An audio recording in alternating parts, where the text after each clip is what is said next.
Director Deere? Here. Director Houston? Here. Director Williams?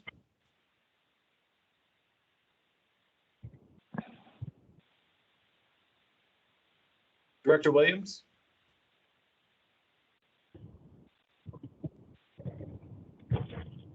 And Director Alvarez? Madam Chair, we do have a quorum.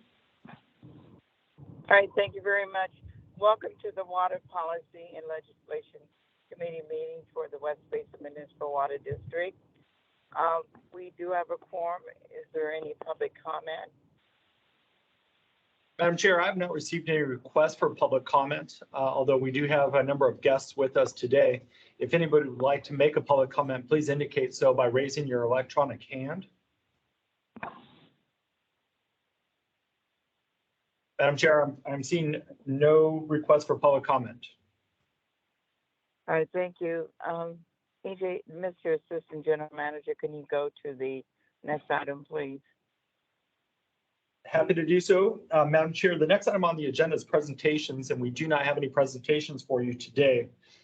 We do have an action item under our action calendar, but Madam Chair, at your discretion, under our information item, we do have our legislative update. And today we are extremely lucky to have members of the Vance Goyak Associates firm here with us virtually. We have Pete Evich, Jeff Bowman, and Ashley Strobel for our legislative affairs update. So might I suggest that we enter into the federal affairs update to begin this meeting. All right, thank you. Welcome, Pete and Jeff. I'm looking forward to your presentation. Thank you. Madam Chair, Director Williams here. All right, thank you, Director Williams. I'd just like to acknowledge my presence. I don't think I was online when the roll was taken. Right. All right, thank you. We're here. Thank you. All right, can you go ahead with the presentation? Thank you. Happy to do so. And so Pete, Jeff, Ashley, we'll control the presentation from here. We'll get you, yep, there you go. Great. Thank you so much. And you can hear me okay? Just fine. Yeah. Awesome. Fantastic. Well, Chair Gray and Directors Houston and Deere and Williams, it's hello to you and thank you for this opportunity to present. As EJ had mentioned, my colleagues, as you know, Jeff Bowman and Ashley Strobel are with me, and we're going to go through this presentation now. And between myself and Jeff and Ashley, we'll jump around and get through it. So if we can go to the next slide, please, that'd be great. What number page is that? What's the packet page number? Director Deere, let me get that for you. Director Deere, the presentation was actually emailed out to you earlier today. Oh, I didn't get it. As you know, I don't get email because the computer's broken, so I don't have that then. We will get that delivered to you as soon as possible. It doesn't matter now. Just read it to me. In the notes or the comment section. And President Deere, we'll have the presentation uploaded into the comment section virtually, and we'll have it delivered to you as soon as possible as well. Whatever. Did you want me to, we could wait a minute if it takes a second to upload it, EJ, or should we go? It might take us a few minutes to get it uploaded into the comment section. Okay. Well, feel free to just interject and then when it is uploaded, and this way President Deere can know. So that would be great. Okay. Well, so I'll start in, and so we'll start off with this first slide. I thought I would start with a rundown of the outcome of the November midterm election.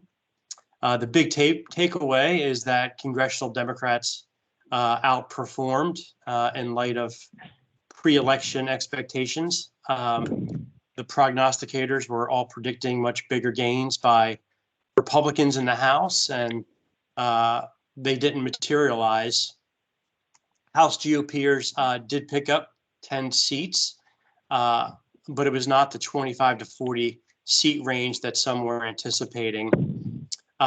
Nonetheless, it was sufficient for Republicans to become the majority party and take control of the House. There are several impacts which will result from that, but the most significant takeaway is that it thwarts the further progress of President Biden's legislative objectives. That stated, this Congress, the 117th Congress, was very productive for congressional Democrats and President Biden, and we'll briefly touch upon the three major legislative accomplishments that occurred in this Congress in a later slide. And on the Senate side, as it relates to the elections, the Democrats maintained control of the upper chamber with the Senator Warnock victory in Georgia on Tuesday. The Democrats had a net gain of one seat, 51 to 49. However, fast turning events, I guess. Things got complicated this morning when Senator Kristen Sinema of Arizona announced that she has changed party affiliation from Democrat to Independent. While she's stated would not caucus with Republicans, and that presumably means she'll caucus with Democrats, it's still unclear at this point as to how that will play out. And Senate Democrats are really hoping for that extra leverage of a 51st vote, as it would give them more control in the committee process. Next slide, please.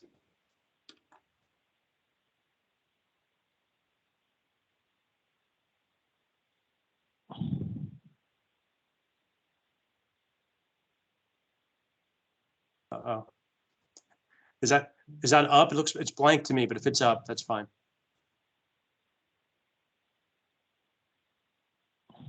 As long as everyone can see it. I can't, but I saw the first one.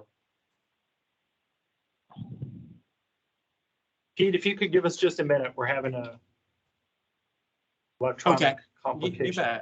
You bet. No. Because this is the MWD presentation. Yesterday. Or no, excuse me, this is from the MWD slide.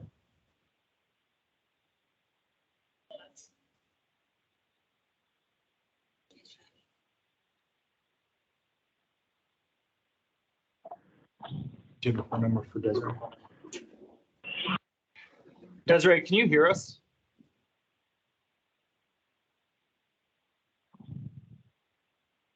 I can hear you, EJ. I can't hear anybody else. I can hear you. Thank you, directors. We're having an electronic complication here. I'm trying to fix it. If you can give me one more minute, let me contact staff. And EJ, I could move through this without the slide deck if that's all right. I could see it through my on my computer of I have on the side. So.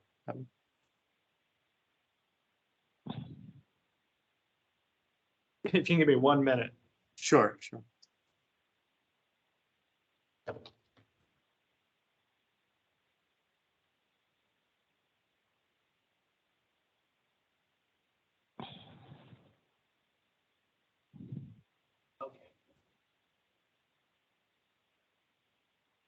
Oh, it's back.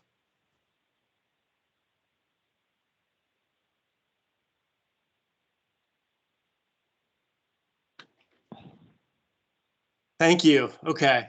No, thank you all for your patience. All right. So with this slide, we thought we'd touch on House congressional leadership shifts that will be taking place as it affects the state of California. As we know, Speaker Pelosi has decided to step aside from leading her party caucus in the next Congress. As we know, Pelosi is a historic figure as the first female Speaker of the House, serving 8 years in that role and another 12 guiding her party as minority leader. So by all accounts, she'll go down as one of the most effective speakers in the modern era. With Republicans taking control of the House, seemingly a situation where another Californian will assume the role of Speaker, and that's Kevin McCarthy.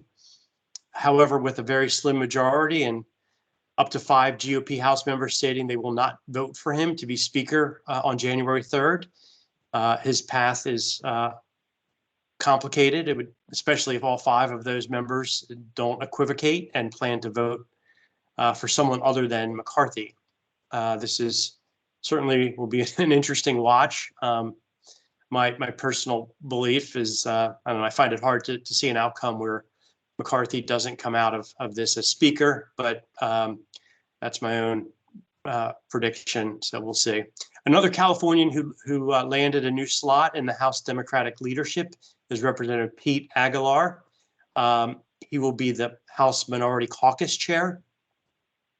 Aguilar represents parts of San Bernardino County. And lastly, there's a guy here we know, Representative Ted Lieu was elected to serve as the House Democratic Caucus Vice Chair. That's the 5th ranking position in the House. His election into that role makes him the highest ranking Asian American in House Democratic leadership history. Next slide, please.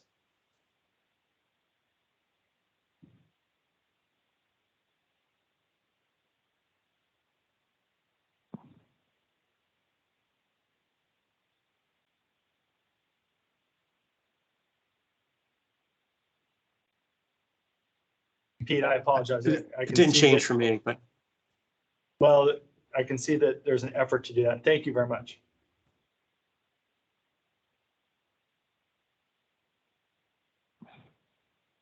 You should see the new slide. Oh, okay. All right. It doesn't show up, but that's okay. For me anyway, it still has the one. No big deal. But this slide would be this slide is a snapshot of West Basin's congressional delegation in the House.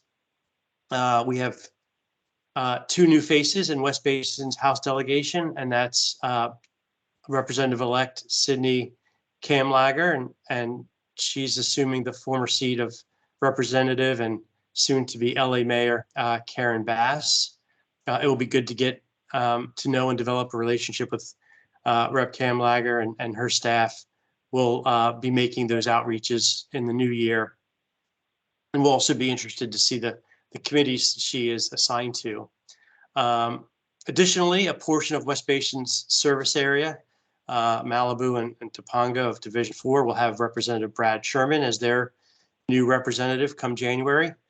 Sherman is going into his 14th term in Congress, and he serves on the Foreign Affairs, Financial Services, and Science committees. We didn't produce a parallel slide for the Senate side, but just wanted to note that, of course, Alex Padilla was elected to a full 6-year term to continue to be one of your 2 U.S. senators from California. And Senator Feinstein has 2 years remaining in her 6-year, in her 6th term in Congress, in the Senate. It's expected to be her last term. So I guess when that time comes, it will mark an end of a tremendous career as a dedicated and very accomplished public servant for California. The slide I do see up is the slide of a map of West Basin's House member boundaries. I know some folks can't see this or on the phone, they're not seeing this map, but it's essentially, I think as you all know, the district congressional delegation map boundaries shifted just slightly through redistricting, and most of the lines are somewhat similar. With that, we'll go to the next slide, and I'll turn it over to Ashley. She's going to go through this slide. Thanks, Pete. I don't see it, but I'll just read it from my computer. So the 118th Congress next year will be divided, so there won't be as much progress on the major legislative initiatives in the next coming years. The legislation that will be passing is going to be bipartisan compromise legislation, so this may not be an obstacle to the water sector as much of the water legislation is often bipartisan. We're going to see the Republican-controlled House introducing messaging legislation and holding oversight hearings. We are going to see the Democratic-controlled Senate confirming federal and judicial nominees, as well as Biden administration appointees. The Senate will also continue holding hearings focused on the legislative accomplishments from the 117th Congress, such as the Bipartisan Infrastructure Law and the Inflation Reduction Act. And the administration likely will focus on the accomplishments that have been made thus far and will continue working on strengthening the new policies and programs President Biden has created, and will also continue issuing new executive orders and regulations. And can you turn to the next slide, please? And then I'll turn it over to Jeff, I believe. Jeff, you're on mute. Thank you. The slide's not up, but I'll continue. So significant investments were made by Congress over the last 2 years in programs that benefit West Basin Municipal Water District and your neighbors. I want to highlight the last two, which are truly investments in infrastructure, while the American Rescue Plan was really for COVID recovery. In terms of IIJA, EPA was provided $55 billion for wastewater and drinking water activities, and the Bureau was provided $8.3 billion. These funds are going to be executed over 5 years, but we only have about 4 years of opportunity left. These funds are in addition to what's carried out in the annual appropriations bills. Most of the EPA funds are being run through the state revolving loan funds, but this is a significant down payment for water infrastructure. Neither the Bureau nor the EPA has ever seen this level of funding before. And in terms of IRA, the Inflation Reduction Act, while IIJA funded existing programs, IRA and was really IIJA was a once in a generation opportunity. The nation has never seen anything like the Inflation Reduction Act. This creates new programs and then also funds them. And it's a combination of tax credits, emissions and pollution reduction, transportation programs, resiliency, public lands and conservation programs. And all of this is paid for. There's a revenue side and there's an investment side. In terms of paying for this, they increased the corporate minimum tax to 15%. They executed some prescription drug pricing reform, as well as IRS tax enforcement. There were a couple other tax provisions. And in terms of investment, almost $375 billion for energy security and climate change. They extended some of the Affordable Care Act programs. That was $64 billion in investment. There was also $4 billion for Western drought resiliency through the Bureau of Reclamation. And Pete and I are going to speak on some of the more specifics on the next few slides. So with that, if we go to the next slide, and I'll turn it back over to Pete. Thanks, Jeff. Can you mute us? Anyway, that the slide was blank, but that's okay.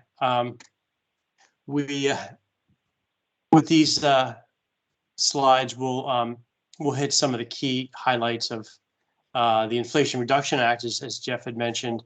From the water side, the most significant piece is $4 billion was included in the Inflation Reduction Act for drought funding, and those funds will be administered by the Bureau of Reclamation. And the legislation spells out 3 specific eligible uses of those dollars, and those are, providing compensation to farmers for voluntary reductions in water use, providing grants to water agencies for conservation projects such as drought resilient landscaping programs, canal lining, etc.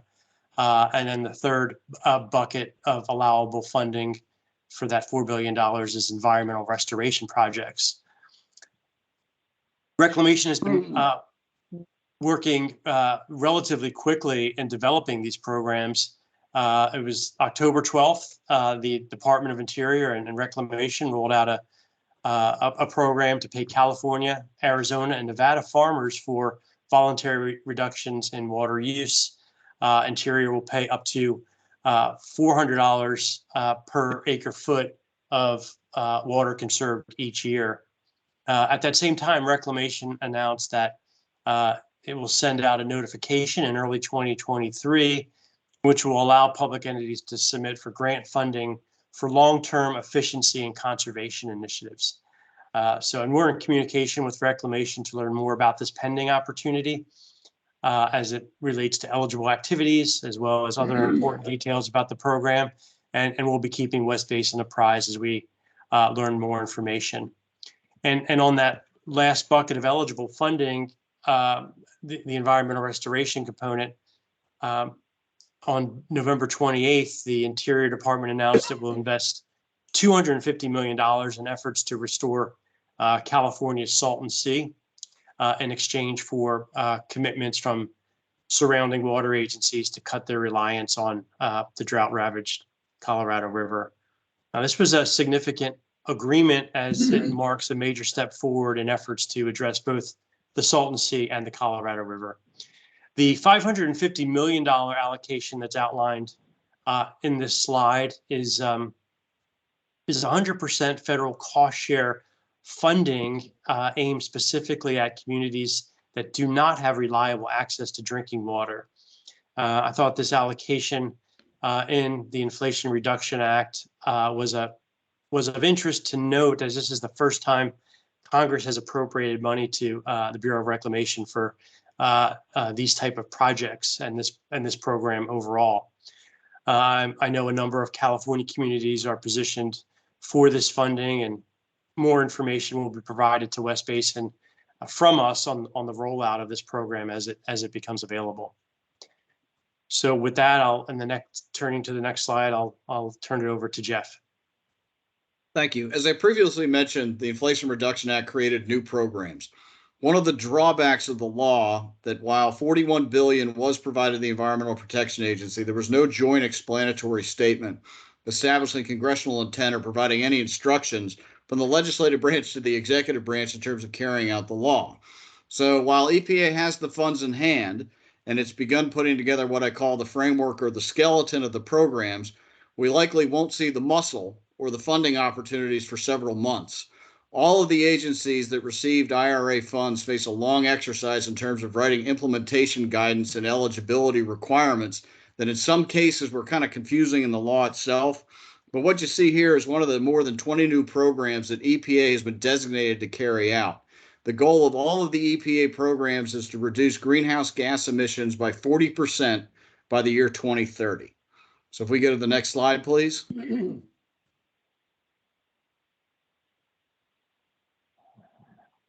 Okay, again, this is another large block grant program to benefit disadvantaged communities. And like the other programs, it's going to be many months before we see the funding announcements.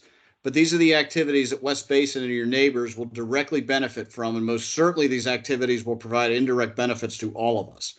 So as an anchor in your neighborhood, West Basin may be able to directly apply for some of these grants under these two programs. We're just going to have to double check the eligibility requirements when they come out. The EPA has also created and is standing up an Office of Environmental Justice using funds from the IRA. This office will not have a regulatory function, but its mission will be to ensure that diversity, equity, and inclusion is hardwired to any of the agency's decision-making processes, as well as helping communities participate in these activities. So, this is kind of the office is to help with compliance with the intent of the program, not enforcement of any regulations. I think, the office is going to be able to provide a lot of technical assistance to communities that want to participate in these programs like the two that I've highlighted. So with that, if we can go to the next slide. So shifting gears, and with this slide, we just thought we'd give you a quick update of what's happening in Congress at the moment. We are currently in the final weeks of the post-election lame duck session, and the big ticket measure that is Still under negotiation is the roughly $1.7 trillion FY23 omnibus appropriation spending package. The federal government is currently operating on a short-term continuing resolution that expires on December 16th. That will certainly need to be extended as a bipartisan agreement to determine the total amount of funding the bill will provide to defense and domestic discretionary programs has still not been reached. If the measure doesn't get done by or before January 2nd, it would obviously have to get kicked into the new Congress. This is, obviously an important package.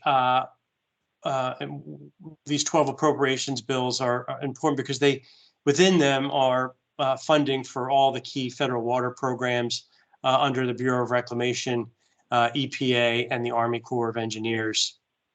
In addition, there's an effort that's being made to attach the water conservation tax rebate provision to a package of expiring tax credits, which would then attempt to hitch a ride on this omnibus package. It's hard to say how this will shake out, but getting this provision enacted is long overdue. But it would, of course, be great to finally put this to rest if it could be done before the end of this year. One piece of legislation that Congress is on pace to enact before Christmas is the Biannual Water Resources Development Act. This bill authorizes and modifies existing authorizations of Army Corps of Engineer water projects. We saw in there that there is a $50 million authorization for Los Angeles County for a regional environmental infrastructure program. We are aware that the Water Replenishment District would like to access these funds and may use them as a tie into Met's Pure Water project. As West Basin already has its own Army Corps of Engineers authorization for water infrastructure projects, this may provide an avenue to partner with both MWD and the Water Replenishment District to vie for federal funding to support West Basin's interest in the project. So with that, we can go to the next slide and I'll turn it back to Jeff. Thanks, Pete. So I'm going to apologize on the front end. I'm going to work backwards on this slide from the bottom up since we have two distinct actions. So we thought we were going to see a new drinking water standard this fall for PFAS. That schedule seems to be slipping. The administration has a very public roadmap to address PFAS contaminants. But if we don't see a proposed drinking water standard by the end of this month, we will certainly see a proposed rule in the first quarter of 2023. The EPA has published new health advisory levels for PFAS. We've heard some concerns the advisory levels are so low. In some cases, utilities can't actually detect at that level. And there was also a lawsuit that was filed on this health advisory earlier this week. There's probably going to be a lot of litigation tied to the PFAS actions. And then as the last piece here, earlier this year, EPA made an announcement of a proposed rulemaking designated PFAS under Superfund. Members of Congress have also introduced legislation on this, but now this is becoming a reality. We think we'll see a draft rule early next year and probably a final rule by the end of the year. Superfund is the liability that is associated with this law is joint, strict, several, and retroactive. It's one of the toughest environmental laws, if not the toughest environmental law this nation has ever enacted. Now, EPA recognizes that passive receivers like water utilities didn't create PFAS. And I think in their proposed rule, the agency right now is considering a type of enforcement mechanism that takes these passive receivers into account. But that unfortunately does not shield passive receivers like water utilities from liability and lawsuits. These same members of Congress that thought designating PFAS under Superfund was a good idea, I think maybe having some buyer's remorse or some second thoughts. The Hill has now woken up to the fact that passive receivers like West Basin are probably caught in the liability web through no fault of their own, and some are contemplating a legislative exemption. This creates a bit of a slippery slope because in addition to water utilities, the nation's airports often used a fire suppressant that was recommended by the same federal government.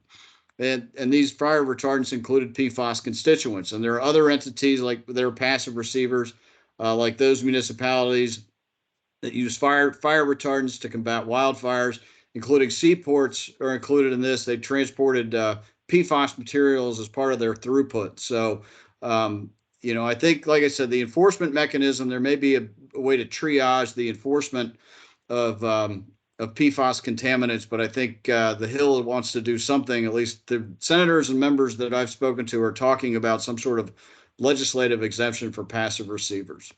Next slide, please.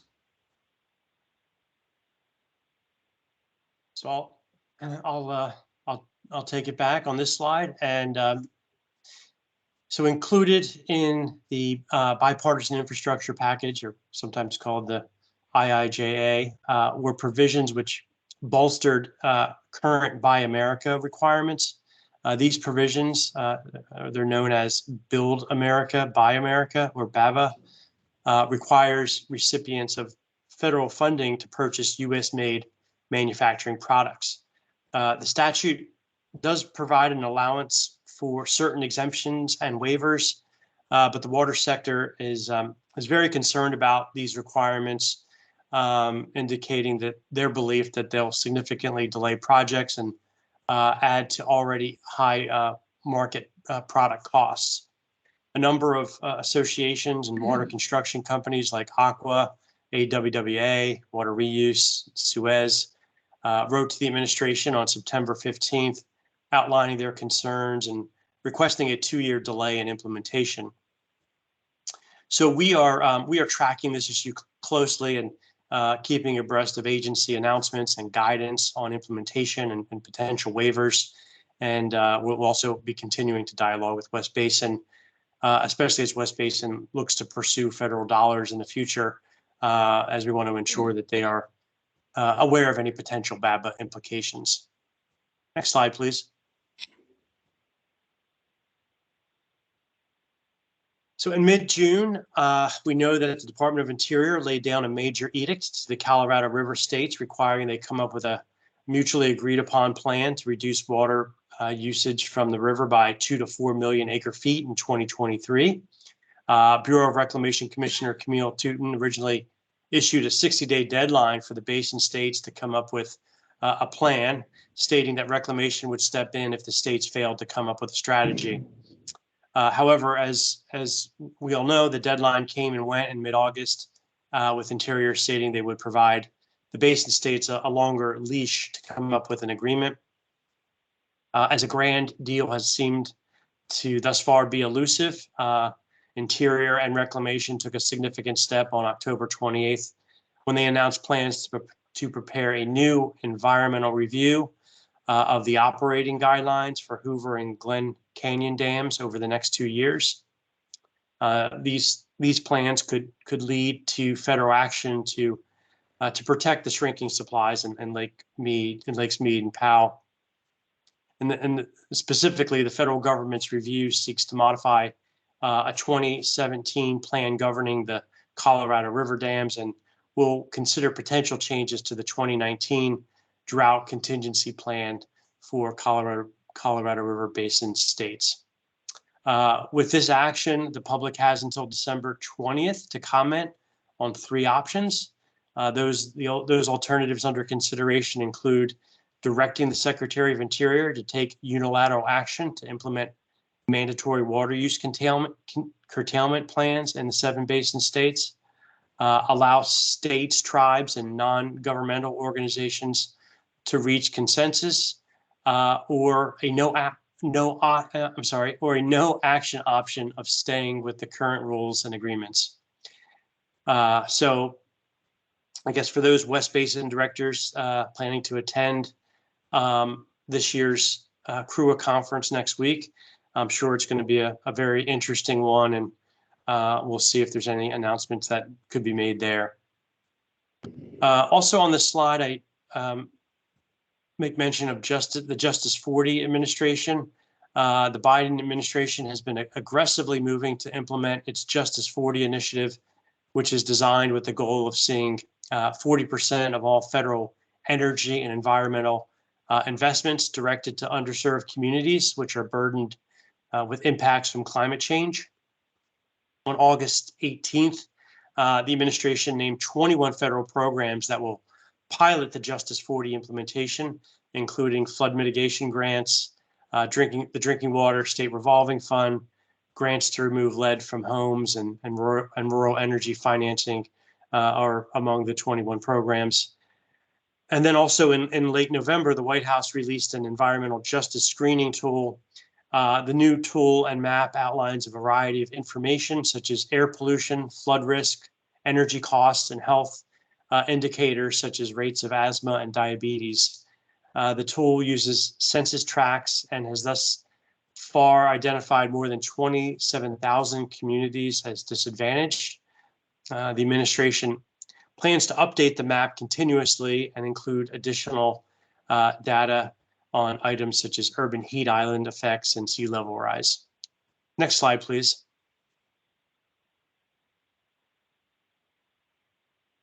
With this slide, just a quick preview of what we, some targeted legislation we expect to see in the 118th Congress. One of those is, which Jeff had mentioned earlier, on PFAS. It does seem like there will be someone is going to be readying legislation to exempt public water entities from that CERCLA designation for PFOA and PFOS. So we think that is on tap. The Senators Feinstein and Representative Napolitano have existing legislation to reauthorize important Western water programs, such as the Reclamation One Title 16 water recycling program. But it appears this Congress will not advance that legislation. And so while Congress currently continues to fund Title 16 and related programs on an annual basis, they're technically expired and need to be reauthorized. I think also the enactment of the bipartisan infrastructure package last November, which included $550 million for Title 16 water recycling, for the water recycling program, as well as other significant funding for water storage and desal grants. That took some of the pressure off of this reauthorization effort. But I think we could be assured to see Senator Feinstein introduce some version of the STREAM Act in the 118th Congress, along with other legislation to keep these programs functioning. I think the question of whether it can move through is whether or not compromise can be reached between Western Republican members, namely California House Republicans and Democrats on this important measure. Just in the interest of time, I know we're moving along. I'm just going to maybe skip these other ones and let's move to the next slide.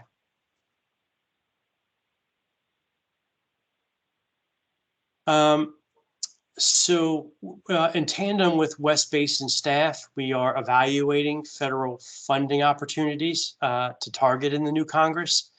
And on this slide is certainly not all inclusive in terms of opportunities, but it zeroes in on some of the key federal water programs, which we believe could be central to financially assisting West Basin in its future project plans.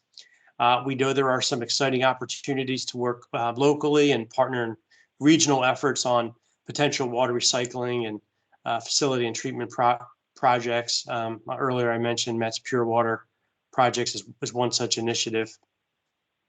So regional collaboration endeavors are, of course, looked favorably upon in Washington. So we look forward to working with West Basin as the district strategically puts in place a plan to implement these regional project partnerships. And then beyond the reclamation and EPA opportunities, I think it's important to point out that our work on the congressionally authorized Harbor South Bay initiative, by having that program, that authorization modified, we still have approximately $30 million, which West Basin can vie for funding in the coming years. And that will need to be conducted in tandem with the Army Corps of Engineers. And then lastly, the congressional earmark process is another avenue to examine and to prioritize and match West Basin's needs to the best federal infrastructure accounts moving forward. And next and last slide, I'll turn over to Jeff. Thanks, Pete. So in our business, this slide is what we call blocking and tackling. This is part of our everyday activity. I want to focus, though, on the relationship aspect of this. So while your VSA team, we've got the technical ability to understand and write legislation. We've got the technical ability to read, interpret regulations. We create strategies to carry out your objectives. A lot of our work is accomplished because of the friendships we've developed over decades with Democrats, Republicans, Hill staff, agency staff, committee staff, personal office staff, and your California congressional delegation, politicals and appointees, down to the civilians like those in the senior executive service, and with those in other entities like the Metropolitan Water District of Southern California and trade associations like Aqua. For instance, I know that West Basin has a unique relationship with the Water Replenishment District. Well, we too have a unique relationship with their DC advocacy team and other DC advocacy teams that do work with water districts in Southern California. So a big part of our job for West Basin is to foster relationships, nurture relationships, but most important, build new relationships. People move through the revolving door quickly in Washington, D.C. It is a constant churn of personnel. I mean, the average Capitol Hill position lasts about 9 months. So there's always this steady movement of personnel. So I'll close by just saying that sort of our mantra, your team here, we are happy warriors. And we like to say that a stranger is just a friend we haven't met yet. Next slide, please. I think we'll close there. Thank you. Well, thank you, Pete and Jeff, for the very thorough presentation.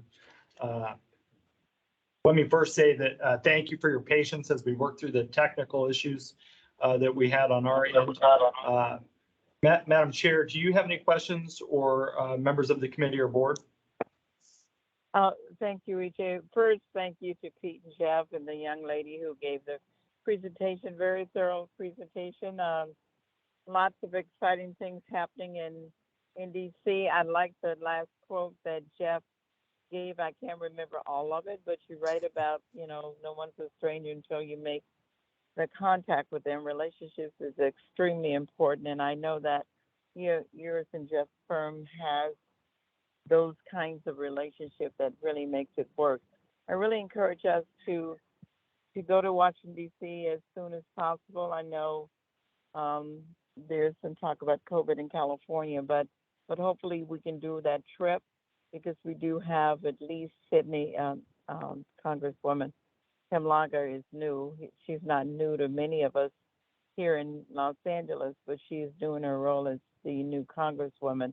So we need to make sure she understands our priorities at West Basin and anyone else. And Ted Lieu is a friend, and you mentioned Kevin McCarthy, I believe, becoming the new speaker. So we do have a lot of relationships, just to kind of, not new ones, but just to nurture some of the old ones and develop new ones. But basically, thank you for the presentation this morning, this afternoon. Look forward to seeing all of you.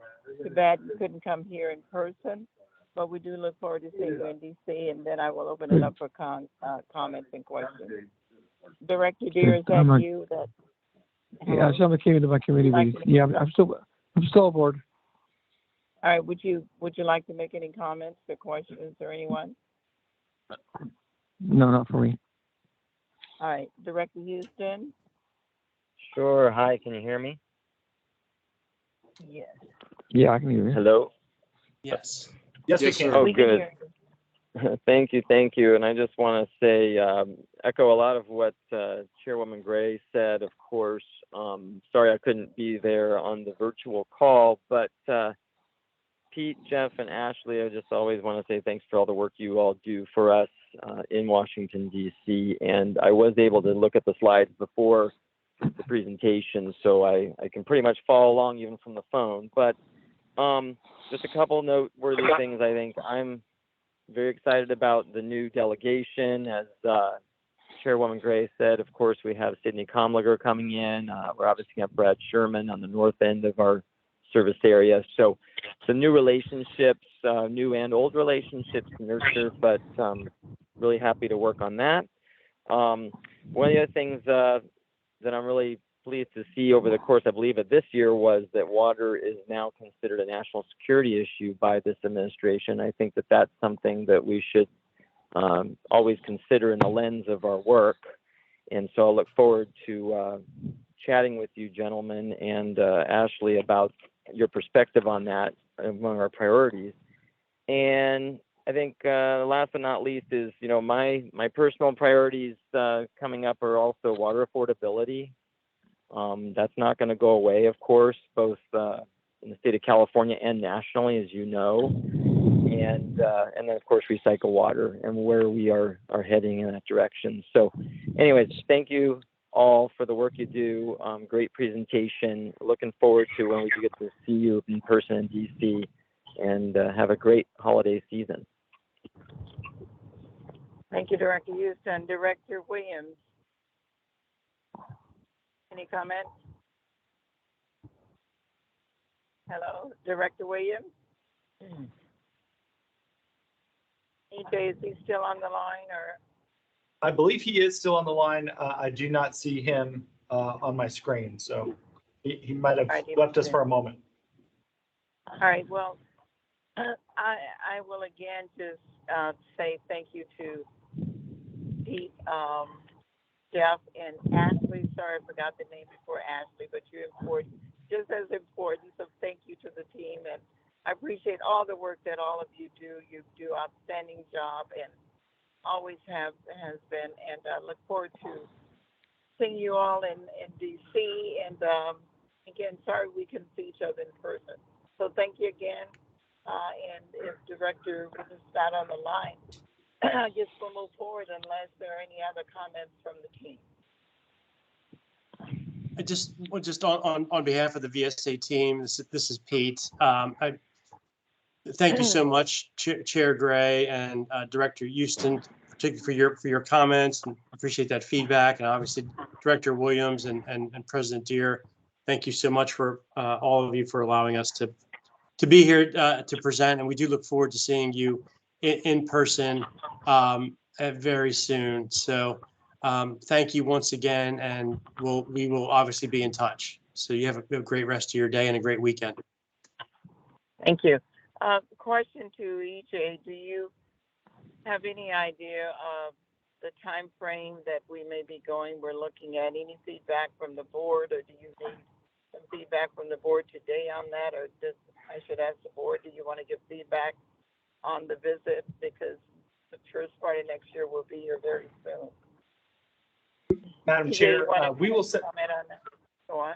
Yes, staff will work with the Office of the General Manager. We'll get an email out to you later today with some potential dates for both the state and the federal affairs. And that way we'll be able to gauge which directors want to attend, and then we can begin to put together the schedules because we do have proposed dates from both VSA and our state legislative lobbyists in PA. All right, are they in the month of March? Is that normally when we would go? Pete, can you remind me? Well, March is an option, but April, I think we also provided some April time frames as well.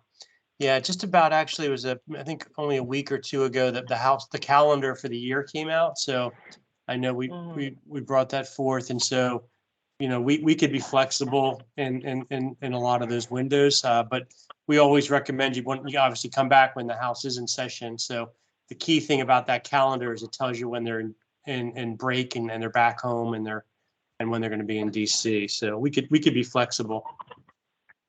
So are they back in session in April? Is that what it is, Pete?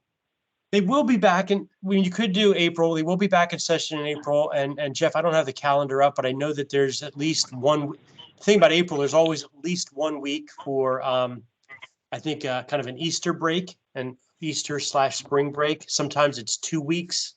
So I think you have to be careful in April to make sure you avoid the 1 or 2 weeks when they're not in session for those breaks. All right, thank you.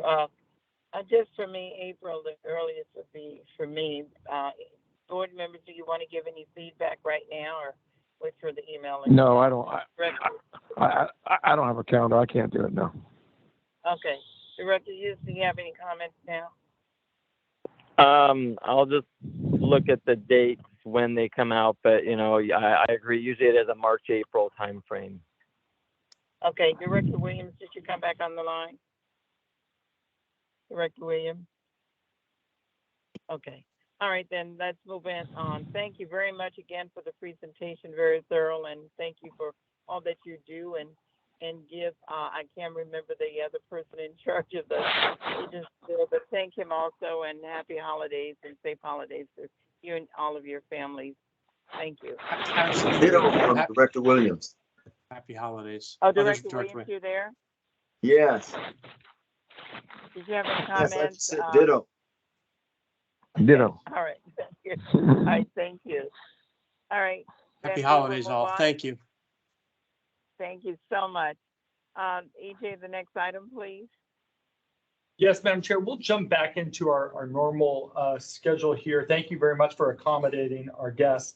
The next item that we have is an action item. It's item 5A for an amendment to an existing agreement with the University Enterprises Corporation at California State University, San Bernardino, and an amended agreement with Tree People.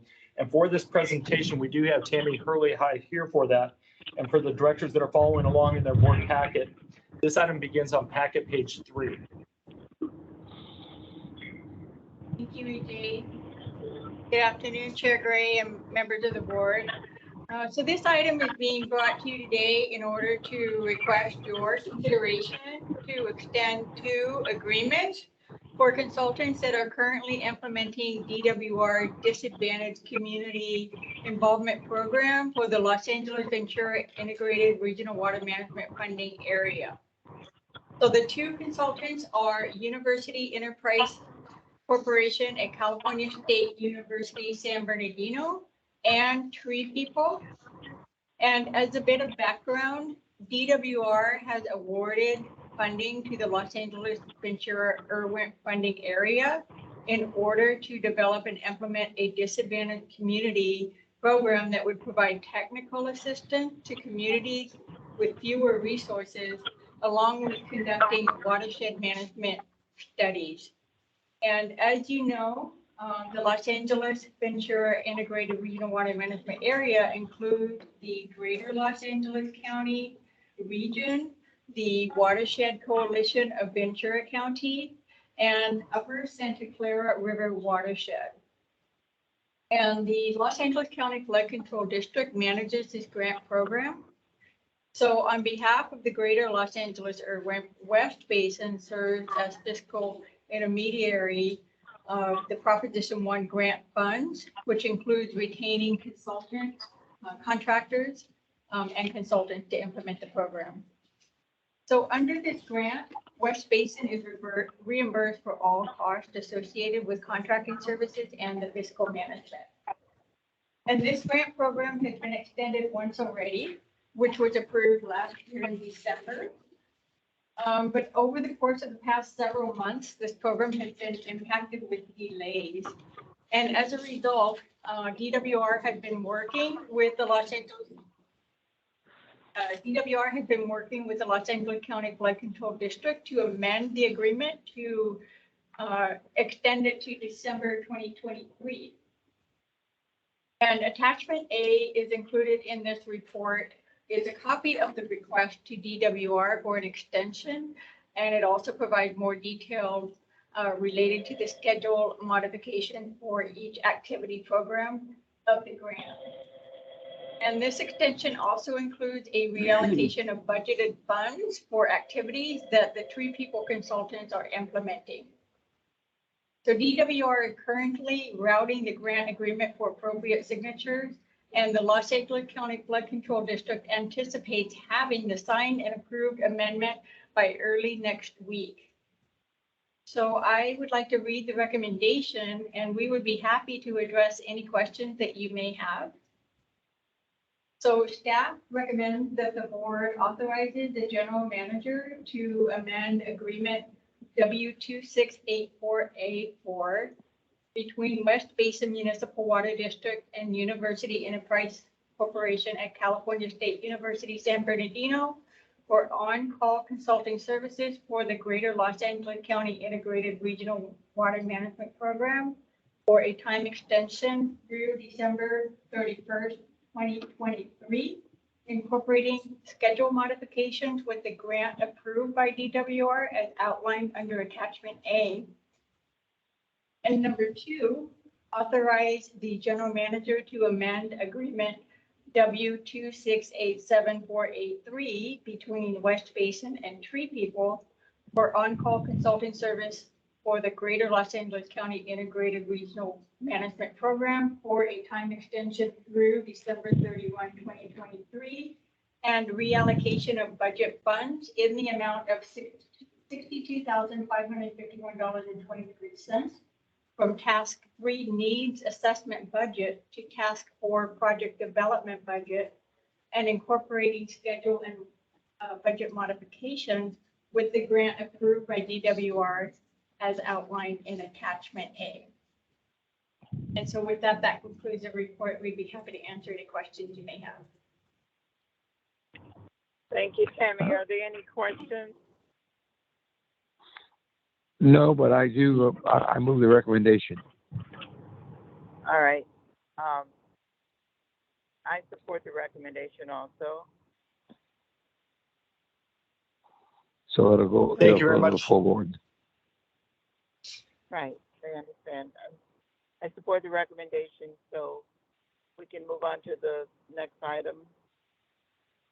Thank you, Madam Chair. The next item that we have is the second portion of item 6A, which is our legislative update. This would include the overview of our state legislative update, and Matt Vey will be providing this presentation. For those of you who are following us along through their board packet, this item in the report by Neemel Pappas and Associates begins on packet page 39. Great. Thank you, EJ, and good afternoon, board members. Just a brief update today, since the legislature has been on somewhat of a break since September. On December 5th, the new legislative session for 2023-2024 kicked off, and almost all of the newly elected members were sworn in. Well, I guess there's a couple of races that are still undecided. So those who were officially elected were sworn in. And I believe that Director Houston was at the Capitol for some of the swearing in activities. I don't know if Director Houston is still on the call. I think he dropped off. Okay, I think he dropped off. So, okay. Did you want to say something to him, Matt? Did you want him to say something or? Probably. Yeah, I was gonna give him an opportunity to talk about his trip up to Sacramento, but I think we might have heard him drop off. So I'll just go ahead and. You dropped off the call. Why don't you finish your report? And if he wants Okay. to comment, if he comes back on, he can do that. Okay, So, Thank- but thank you. I think he dropped off, but thank you, Matt. okay. So there are 35 new members of the legislature this year. Although, as I mentioned, 2 races are still undecided as of yesterday. And regardless of the undecided seats, the Democrats will continue to hold a supermajority with more than 75% of the seats in both the Senate and the Assembly. And then in addition, there will be, I think, 51 or 52 female legislators this session, which will be a new record high for the California legislature. As for leadership, the Assembly recently held a vote, I believe it was last week, on a resolution to approve the existing speaker, Anthony Rendon, who's from the Lakewood, Bellflower area, to continue to lead the Assembly until June 2023. And then at that time, there would be a transition over to Assembly member Robert Rivas, who's from the Salinas area. Will take over the speaker's position. So somewhat of a shift from Southern California up to a Northern California representative. Based on all of the new changes and last year's redistricting efforts, both state and federal, West Basin staff will be updating the district's legislative maps to reflect the updated information for all of our new representatives. Moving on to some other topics, Governor Newsom also called a special session last week, and this was the first special session since 2016, I believe, And this special session was called to address excess revenues and profits that are being generated by inflated gas prices. The legislature will be asked to vote on some kind of proposal. Right now, they're looking at it possibly being a penalty, so they would potentially levy penalties on some of the violators. So in addition to the usual introduction of new bills, which has already begun this year, the legislature will spend some of their time discussing gas prices and gas profits in the new year. As I mentioned, bill introductions have started already, and there is a bill introduction deadline that will take place in mid-February. And as always, as bills of potential interest or impact on West Basin or our service area, as those are coming in, we'll be sure to share them with this committee and with the board. The Department of Water Resources also announced its initial state water project allocation for the 2023 water year. The initial allocation was set at 5% of requested supplies, which of course is a considerably low allocation. And that's based on just the current water storage conditions as well as projected supply availability and water demands. This follows back-to-back final allocations on the state water project of 5% over the last 2 years, which puts even more pressure on state water project contractors, including Metropolitan Water District, which is already, experiencing some supply shortage issues in the state water project dependent areas of the service area.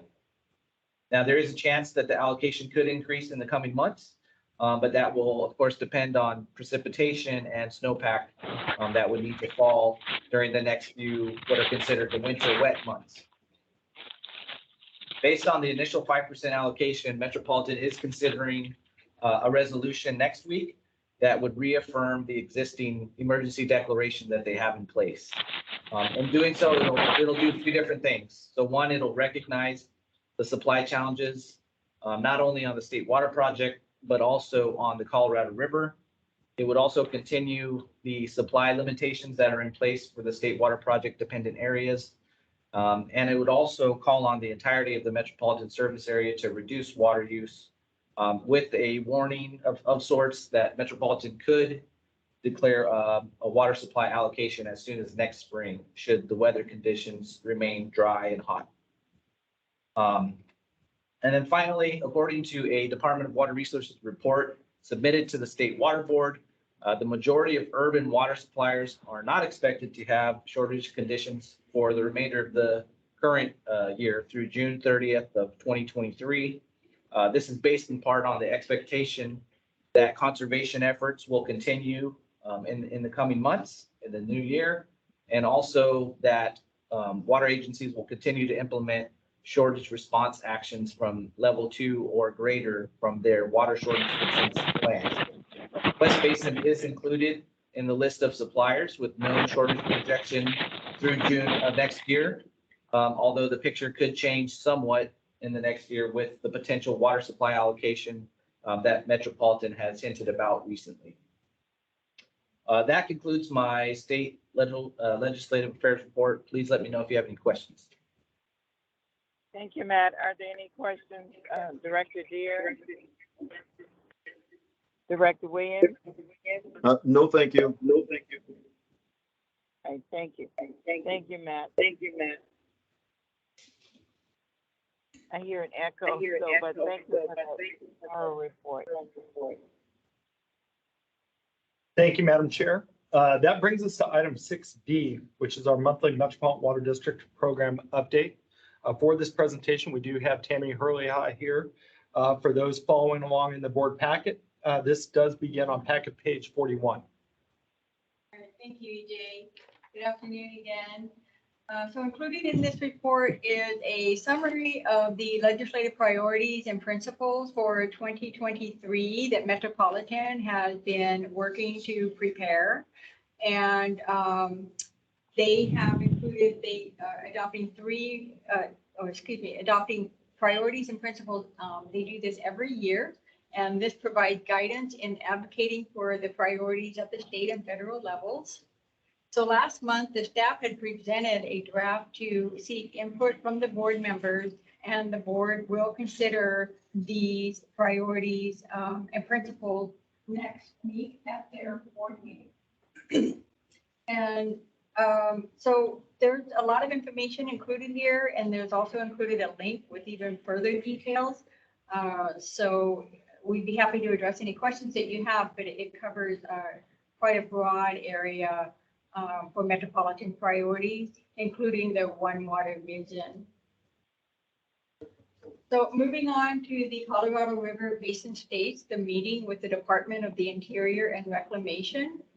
Metropolitan, along with their agricultural partners, had sent a letter to the leadership in the Department of the Interior affirming a commitment to conserve up to 400,000 acre feet of Colorado River water each year from 2023 through 2026. So this action is in an effort to support stabilizing the Lake Mead and Colorado River supplies. A copy of the letter can be accessed on their website. There is a link included in this memo as well.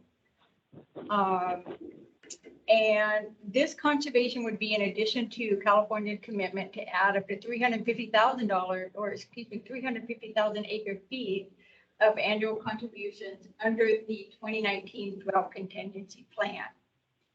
And Reclamation has indicated if next year is critically dry, Reclamation needs additional tools to deal with the low reservoir levels, including options such as reduced releases from the Glen Canyon Dam and additional lower basin shortages. And Reclamation has also discussed its new Lower Colorado Conservation and Efficiency Funding Program that is intended to provide new opportunities to support system conservation and efficiencies in the Lower Colorado River Basin. And Reclamation has indicated 2 phases of the funding program. Metropolitan is working with its partners on the Colorado River to explore what options might be available to prepare a proposal for this funding. So moving on to the water surplus and drought management update.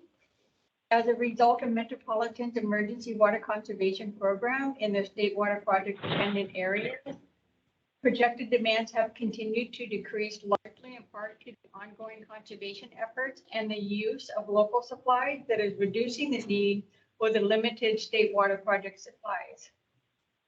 So the member agencies who are located in the state water project dependent areas, they have reduced their water use by roughly 34%. And Metropolitan, they currently estimate the water demands on their system to be 1.6 million acre feet for calendar year 2022.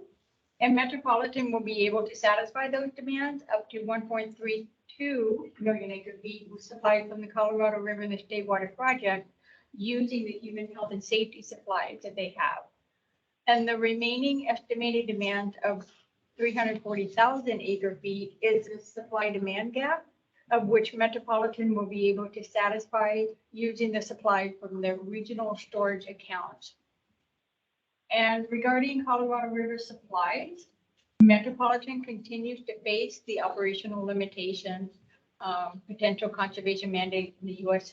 Bureau of Reclamation, future water obligations that limit access and availability to the storage account. And Metropolitan right now, they're talking or considering, we'll be continuing discussions with the board about not planning for a full Colorado River aqueduct. And regarding supplies from the State Water Project, Metropolitan is expecting a low allocation from DWR.